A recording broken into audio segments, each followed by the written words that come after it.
आज की इस क्लास में क्लास 11th इंग्लिश हॉर्नबिल के चैप्टर नंबर दूसरे के सभी मोस्ट इंपॉर्टेंट क्वेश्चन। इसका नाम है we are not afraid to die if we can all be together.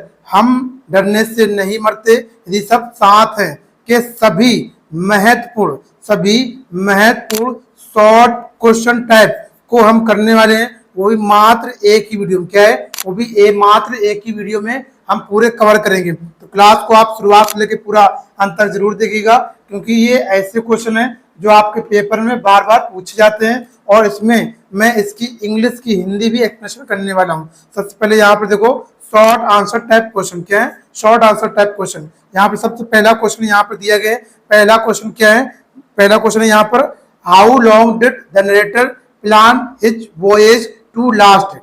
कथाकार ने अपनी समुद्री यात्रा की योजना कहां तक बनाई?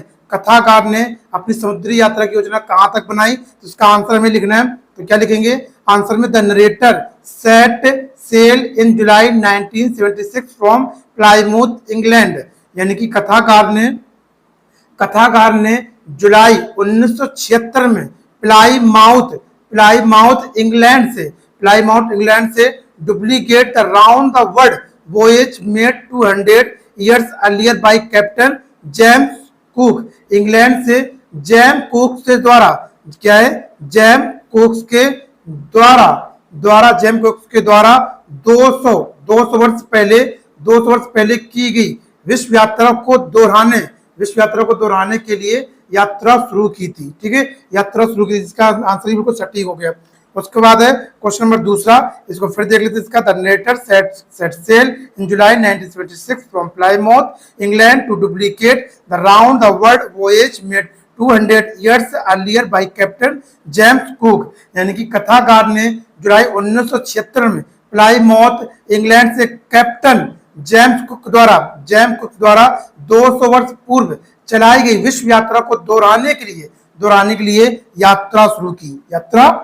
क्वेश्चन नंबर दूसरा देखते हैं यहाँ पर how did they celebrate the Christmas holiday. उन्होंने क्रिसमस की छुट्टियों को कैसे मनाया? तो लिखेंगे the narrator and his family.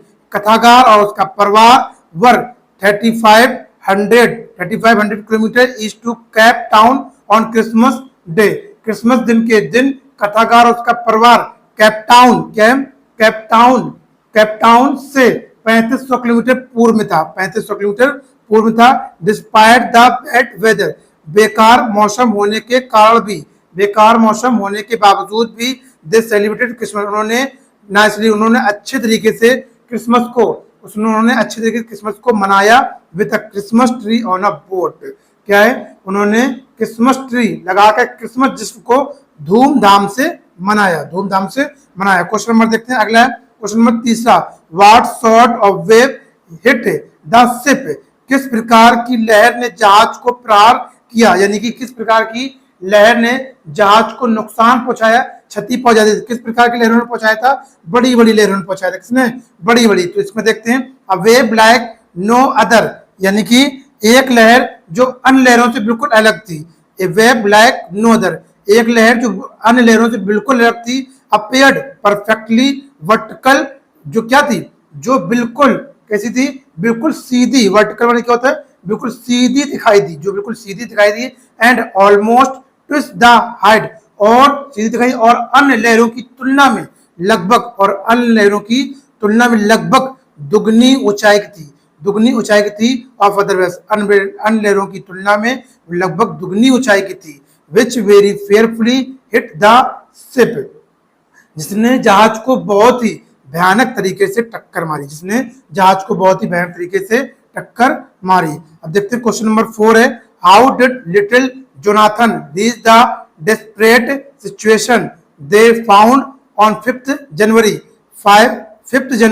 यानी 5 जनवरी को छोटा जोनाथन निराशजनक परिस्थितियों में कैसे पहुंचा? इसका उत्तर लिखते हैं। इसका उत्तर इस साइड है, यहाँ पर देखते हैं क्या है इसका उत्तर। ये लिखा है यहाँ पर, ये बहुत सटीक आंसर में। उसका on 5 January the little Jonathan reach the desperate situation, यानी कि कह सकते हैं यहाँ पर 5 जनवरी को नन्हा जोनाथन एक निराशजनक जनक स्थिति में पहुंचा, बिकॉज क्योंकि वंस अगेन क्योंकि उसका वंस अगेन एक बार दोबारा से the black cloud begin building up behind him, क्योंकि दोबारा से उसके पीछे से काले बादल छाने लगे थे, दोबारा से उसके पीछे काले बादल छाने लगे थे।